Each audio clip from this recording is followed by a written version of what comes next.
Telugu Desam party బీజేపీతో పొత్తు పెట్టుకోవటము, ఎన్డీఏలో భాగస్వామి కావటము, నరేంద్ర మోదీ డైనమిక్ లీడర్‌షిప్ కింద వెళ్ళాలి అని 1, 4 సార్లు ప్రకటించటం.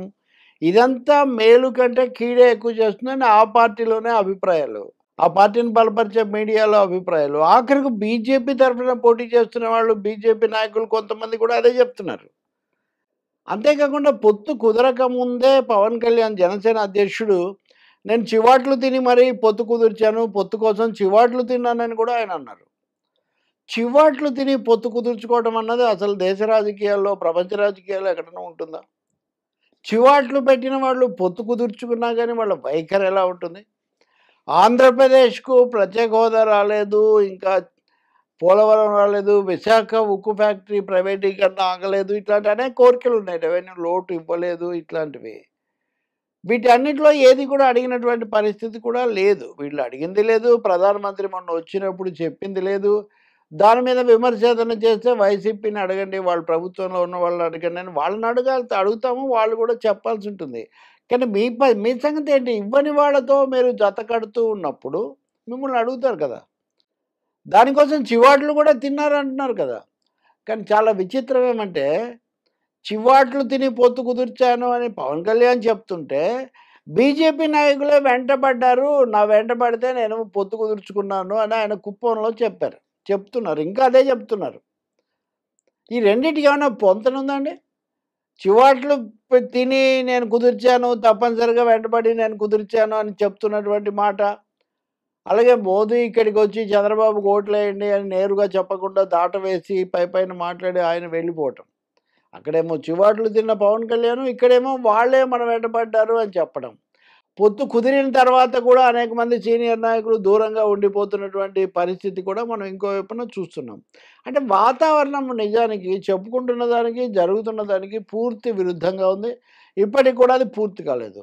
ఈ సమయంలో కనకమేడల రవీంద్ర కుమార్ వాళ్ళ ఇదివరకటి ఆయన ఎంపీ, ఇంకా తొందరలో ముగుస్తుంది.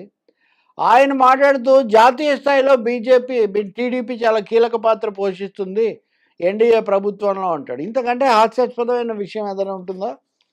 అసలు ముందే వాళ్ళకి ఏమాత్రం కూడా ప్రాధాన్యత ఇవ్వని పరిస్థితి ఒకటైతే, అంతకుముందున్న నితీష్ కుమార్‌లు ఇట్లాంటి వాళ్ళు కూడా ఏమాత్రం బీజేపీతో ఇమడలేక, ఏదో మింగలేక, కక్కలేక వాళ్ళు సాగిస్తున్నటువంటి పరిస్థితి. ఇలాంటప్పుడు వీళ్ళు ఏ విధంగా ప్రత్యేక స్థానం పొందుతారు, ప్రత్యేక గౌరవం పొందుతారు? పొత్తు కుదుర్చుకున్నప్పుడే చివాట్లు తిన్నవాళ్ళు. ఒరిస్సాలో భారతీయ బిజు జనతాదళ్, పంజాబ్‌లో శిరోమణి అకాలీదళ్. బిజు జనతాదళ్ ఎప్పటినుంచో దూరంగానే ఉంటుంది. అకాలీదళ్ మొన్న ఎన్నికలప్పుడు దూరమైంది. వీళ్ళిద్దరిని తిరిగి తెచ్చుకోవాలి తనతో పాటు అని బీజేపీ నాయకత్వం తీవ్ర స్థాయిలో ప్రయత్నం చేసింది. చంద్రబాబు కంటే ముందు, తర్వాత కూడా వాళ్ళతో చర్చలు జరిపింది. కానీ ఉభయులు కూడా దాన్ని తిరస్కరించారు. పొత్తుకు ఏమాత్రం కూడా వాళ్ళు సిద్ధపడలేదు. అంతకుముందు పొత్తులో ఉన్న తమిళనాడులో ఉన్న అన్నా డీఎంకే కూడా వీళ్ళతో పొత్తొద్దు అన్న పద్ధతిలో వాళ్ళు కూడా నిర్ణయం చేసుకున్నారు. అంటే ప్రధానమైన భాగస్వామ్య పక్షాలుగా ఉండేవే ఇంత తీవ్రంగా వ్యతిరేకించి దూరమైపోతే బీజేపీతో వెళ్ళటం వల్ల ఏమాత్రం ఉపయోగం ఉండదు. పైగా అది మనకు నష్టం కలిగిస్తుందని వాళ్ళు భావిస్తే, అలాంటి చోట వెంటబడి, ప్రాధేయపడి మరీ పొత్తు కుదుర్చుకోవడానికి చంద్రబాబు నాయుడుకు ఉన్న కారణాలేంటి? రాష్ట్ర ప్రయోజనాల కోసం అంటున్నారు. రాష్ట్ర ప్రయోజనాలు ఏమొచ్చాయి? ఇంతవరకు రాష్ట్ర ప్రయోజనాలు ఏమి తీరుస్తామని చెప్పారు? ఏ అంశము అసలు ప్రస్తావనకే రాలేదే. ఒక ఉమ్మడి ప్రణాళిక కూడా మీరు చేయలేదే. కాబట్టి ఏ విధంగా చూసినా ఇదొక సమర్థించుకోవడానికి అస్సలు ఆస్కారం లేని, కారణం కనిపించని వ్యవహారంగా తయారైంది.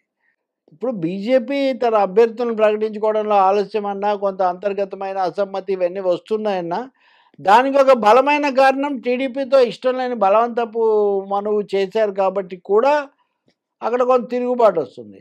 ఆ వచ్చింది చాలక టీడీపీ వాళ్ళనే బీజేపీ అభ్యర్థులుగా నిలబెట్టారు అనే ఆరోపణ మరింత తీవ్రమైన విమర్శకు, ఒక ప్రతికూలతకు కూడా దారి తీస్తున్నటువంటి పరిస్థితి. అంటే ప్రజల్లో ఒకవైపున ఇదేమాత్రం అదనంగా ఓట్లు తగ్గిస్తుందనే వాతావరణం ఒకటుంటే, రాష్ట్ర ప్రయోజనాలకు సంబంధించి ప్రత్యేక హోదా ఇవన్నీ శాశ్వతంగా సమాధి అయిపోతాయి. ఇంకా వీటి గురించి మాట్లాడే అవకాశం కూడా కోల్పోతారు అని అక్కడ చెప్తూ ఉంటే, దాన్ని వాళ్ళు వెంటబడితే నేను కుదుర్చుకున్నాను అంటే రాష్ట్ర ప్రయోజనాల కోసమని మీరు ఇన్ని రోజులు అంటున్నారు. రాష్ట్ర ప్రయోజనాలు ఏం నెరవేరలేదని మీకు ప్రశ్నలొచ్చాయి. కానీ మీరిప్పుడు బీజేపీ వెంటబడింది కాబట్టి, బీజేపీ వాళ్ళు అదే పనిగా అడిగారు కాబట్టి నేను కుదుర్చుకున్నాను అంటే, నిజానికి అందరికీ తెలుసు మీరు అమిత్ షా కోసం అక్కడ పడిగాపులు కాశారు, తిరిగారు.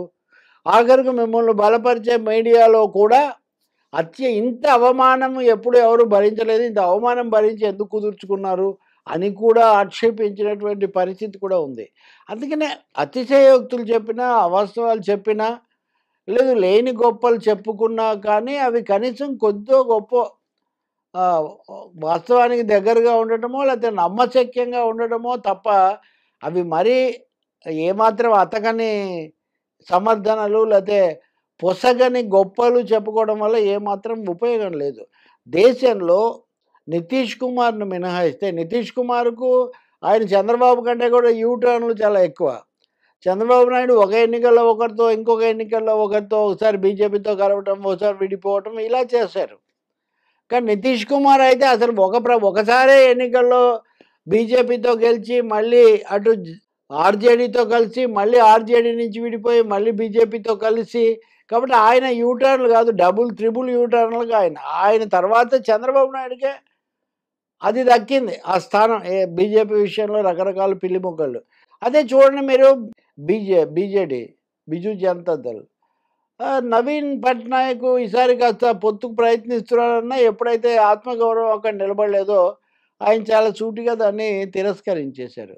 ఇవన్నీ కాకుండా వాళ్ళు గూడా పెట్టుకున్నారు, మేము గూడా పెట్టుకున్నాము అంటే ఇంక మీ ప్రత్యేకత ఏముంది? 3 పార్టీలు కలిసే ఒకటే విధంగా వ్యవహరిస్తున్నాయి గదా! అందుకనే ఇది బహుశా ఆంధ్రప్రదేశ్ ఉమ్మడి రాష్ట్రంలో కానీ, విడిపోయాక కానీ, ఎన్నికల చరిత్రలో ఇంత అధ్వాన్నమైన, ఇంత అస్తవ్యస్తంగా, ఇంత అనర్థదాయకంగా ఉండే పొత్తుల కూటమి మనం ఎప్పుడు చూసుండం. వ్యక్తుల పరంగా కూడా ఆయా పార్టీలో అభ్యర్థులు వాళ్ళకేది టికెట్టు, వీళ్ళకేది టికెట్టు, అసలు ఒకరి చేతిలో ఒకరు కీలు బొమ్మలైపోయారు. ఒకరు ఆడిస్తున్నట్టుగా ఇంకొకరు ఆడుతున్నారని పరస్పరం గౌరవం లేని ఆరోపణలు ఇట్లాంటివన్నీ కూడా మనం చూస్తున్నాం. కాకపోతే వీటి మీద బీజేపీలో కొంత రియాక్షన్ వస్తుంది. బీజేపీ వాళ్ళ డబుల్ గేము, ట్రిపుల్ గేమ్ వాళ్ళకుంది. ఈ రెండిటి మధ్యలో చిక్కుకుపోయిన పవన్ కళ్యాణ్‌కి ఆయనకేమీ సొంతంగా ఒక విధానం కానీ, సొంతంగా ఒక స్పష్టత గానీ ఆయనకేమీ లేదు. కాబట్టి ఈ అస్పష్టత, అయోమయం మీకే అంతగా ఉంటే, దాన్ని మళ్ళీ గొప్పగా నన్నేదో అడిగారంటే జాతీయంగా చక్రం తిప్పటము, ఇట్లాంటివన్నీ ఊత పదాలుగా మారాయి చంద్రబాబు నాయుడుకి. సో, ఈ ఎన్నికల్లో అదేదో ఘనత అని ఆయన చెప్పదలుచుకున్నాడు. కానీ ఆ విషయం మోదీయే నిర్ధారించలేదు. ఇక ముందైనా చేస్తారా అంటే చాలా చాలా ఇక ముందు కూడా మోదీ ఇంతకంటే భిన్నంగా ఏమి ఉండరు. మహా అయితే ఒకటో, 2 సార్లు ఎన్నికలకొస్తే వస్తారేమో ప్రచారానికి. అప్పుడు కూడా ఇలాగే ఆయన పైపైన మాట్లాడి వెళ్ళిపోతారు తప్ప, ఏదో గౌరవప్రదంగా ఉండే అవకాశమే లేదు అని బీజేపీ వర్గాలు బల్లగుద్ది చెప్తున్నాయి. అది రాష్ట్ర ప్రయోజనమా? లేతే తెలుగుదేశానికి గౌరవమా? ఎన్నికల ఫలితాలు చెప్తాయి.